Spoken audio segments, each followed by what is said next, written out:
10 days until Brexit. Will we still be in or out?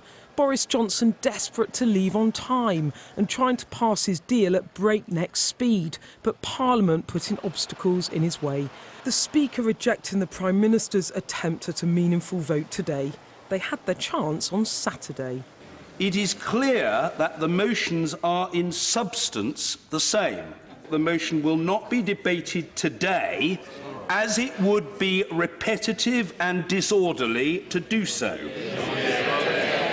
Boris Johnson's backers exasperated. The only consistency one can find in your rulings is that they always seem to favour one side of the argument and never the government, who are trying their best to carry out the mandate given to them by the British people in 2016.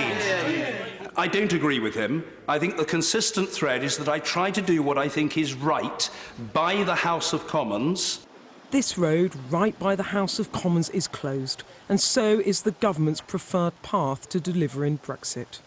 So, to Plan B, the government published its Brexit bill in the hope it can race it through Parliament before Halloween. But the deadline could shift. The PM has requested an extension from the EU, despite saying he'd rather die in a ditch. The Prime Minister has not deigned to grace us with his presence today.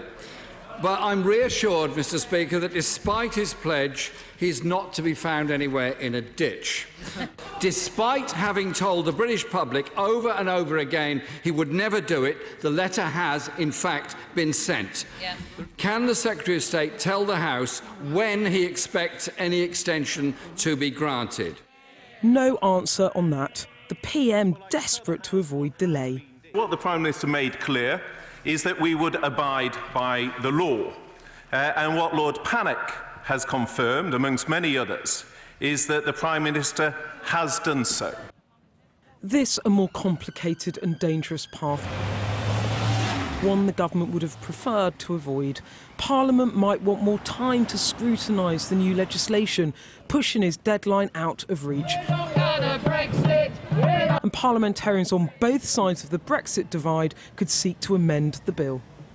You probably want me to tell you whether we're going to be leaving with a deal or no deal on October the 31st, but in truth, I simply don't know, and neither do the MPs in that place behind me. The meaningful vote delayed today. The next crucial moment could come on Wednesday, when the government's expected to try and pass Brexit legislation through the House of Commons. At the moment, it looks like the numbers could be there, but there's a fly in the ointment, because if MPs decide to amend that bill and put in something Boris Johnson can't live with, such as a customs union, well, then the Prime Minister might decide to pull the bill entirely. So we could end the week with a deal, but we could end the week in gridlock still. 3 years of debate boiling down into 3 crucial days. Time for Parliament to decide whether it backs this deal or not. As for what comes next, still to be decided. Beth Rigby, Sky News, Westminster.